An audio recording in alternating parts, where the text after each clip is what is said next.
हर हर महादेव। आप सभी को मेरा सुप्रभात, प्रेम भरा नमस्कार। आज श्री शिव महापुराण का द्वितीय दिवस है।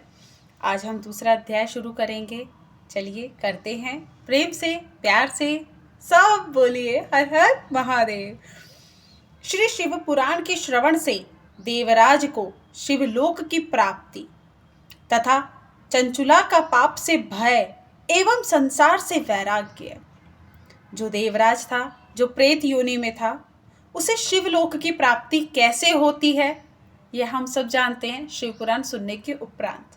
उसे प्रेत योनि से छुड़ाकर चंचुला देवी है जो पार्वती माता से प्रार्थना करती हैं कि मेरे पति को शिव महापुराण की कथा सुनाने की विधि की जाए। किस प्रकार की जाए ये मैया आप देखेंगे और मेरे पति को प्रेत योनि से छुटकारा दिलाएं। तो चलिए। श्री शौनक जी ने कहा, हे महाभाग सूत जी, आप धन्य है, परमार्थ तत्व के ज्ञाता हैं। आपने कृपा करके हम लोगों को यह बड़ी अद्भुत एवं दिव्य कथा सुनाई है। भूतल पर इस कथा के समान कल्याण का सर्वश्रेष्ठ साधन दूसरा कोई है ही नहीं। यह बात हमने आज आपकी कृपा से निश्चय पूर्वक समझ ली। हे सूत जी, कलयुग में इस कथा के द्वारा कौन कौन से पापी शुद्ध होते हैं, उन्हें कृपा पूर्वक बताइए और इस जगत को कृतार्थ कीजिए। शिव पुराण सुनने के उपरांत किस प्रकार का पापी कैसे शुद्ध होता है वह सूत जी बता रहे हैं। सूत जी बोले, हे मुने, जो मनुष्य पापी, दुराचारी, खल तथा काम क्रोध आदि में निरंतर डूबे रहने वाले हैं, वह भी इस पुराण के श्रवण पठन से अवश्य ही शुद्ध हो जाते हैं। इसी विषय में जानकर मुनि इस प्राचीन इतिहास का उदाहरण दिया करते हैं, जिसके श्रवण मात्र से पापों का पूर्णतया नाश हो जाता है। पहले की बात है, कहीं किरातों के नगर में एक ब्राह्मण रहता था जो ज्ञान में अत्यंत दुर्बल, दरिद्र, रस बेचने वाला तथा वैदिक धर्म से विमुख था। वह स्नान, संध्या आदि कर्मों से भ्रष्ट हो गया था और वैश्यावृत्ति में तत्पर रहता था। उसका नाम था देवराज, जो कि चंचुला का पति है, जिसकी प्रेत योनि से मुक्ति होती है। वह अपने ऊपर विश्वास करने वाले, यहाँ देवराज के बारे में, उसके कुकर्मों के बारे में बताया जा रहा है। उसका नाम था देवराज। वह अपने ऊपर विश्वास करने वाले लोगों को ठगा करता था। उसने ब्राह्मणों, क्षत्रियों, वैश्यों, शूद्रों तथा दूसरों को भी अनेक बहानों से मारकर उनका धन हड़प लिया था, परंतु उस पापी का थोड़ा सा भी धन कभी धर्म के काम में नहीं लगा था। वह वैश्यागामी तथा सब प्रकार से आचार भ्रष्ट था। एक दिन घूमता घामता वह देव योग से प्रतिष्ठानपुर झूसी प्रयाग में जा पहुंचा। वहां उसने एक शिवालय देखा जहां बहुत से साधु महात्मा एकत्र हुए थे। देवराज उस शिवालय में ठहर गया, किंतु वहां उस ब्राह्मण को ज्वर आ गया। जो देवराज था उससे ज्वर आ गया। उस ज्वर से उसको बड़ी पीड़ा होने लगी। वहां एक ब्राह्मण देवता शिव पुराण की कथा सुना रहे थे।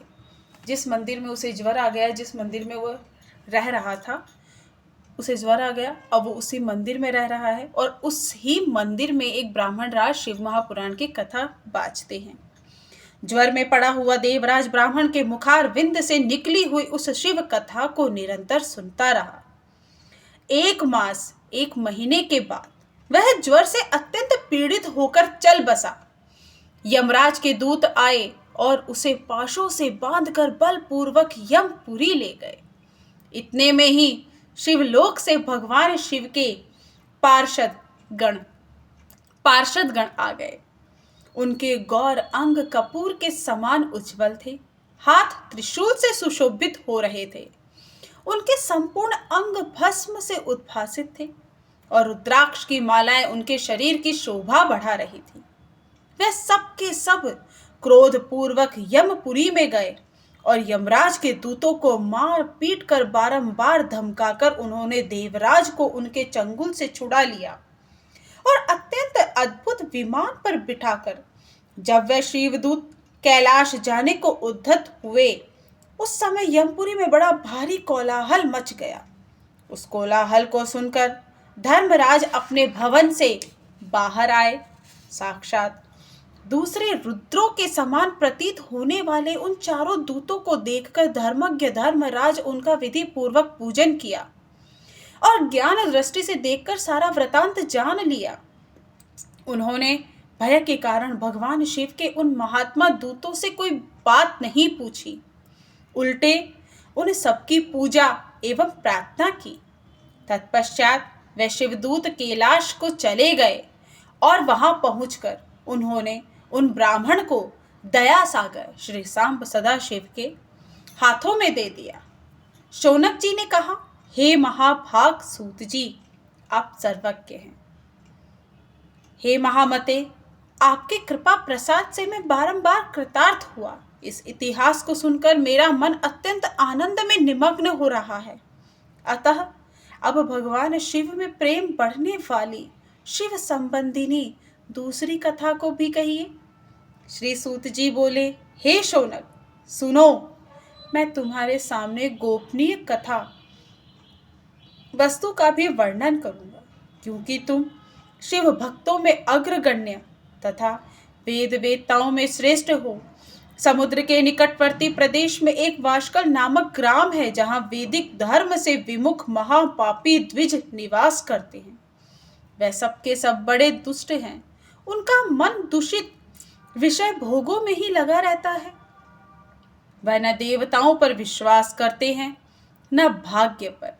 वह सभी कुटिल व्रति वाले हैं, किसानी करते हैं और भांति भांति के घातक अस्त्र शस्त्र रखते हैं। वे व्यभिचारी और खल हैं। ज्ञान, वैराग्य तथा सत्कर्म का सेवन ही मनुष्य के लिए परम पुरुषार्थ है, इस बात को वे बिल्कुल नहीं जानते। वे सभी पशु बुद्धि वाले हैं। जहाँ के द्विज ऐसे हो, वहाँ के अन्य वर्णों के विषय में क्या ही कहा जाए।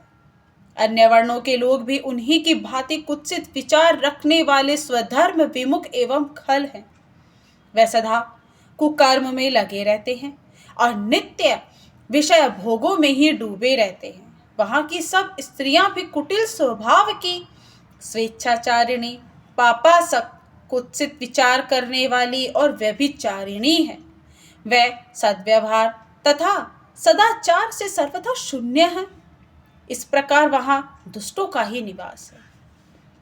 जहां वाशकल नामक ग्राम में किसी समय एक बिंदुक नामधारी ब्राह्मण रहता था।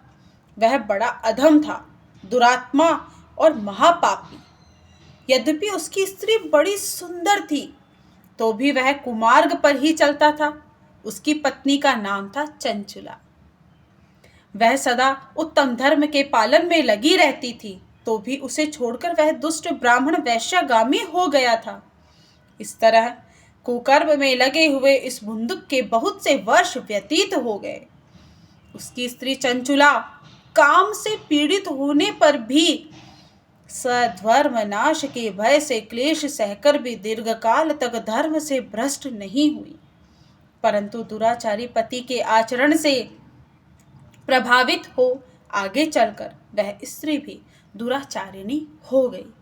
इस तरह दुराचार में डूबे हुए उन मूढ़ चित्त वाले पति पत्नी का बहुत सा समय व्यर्थ बीत गया।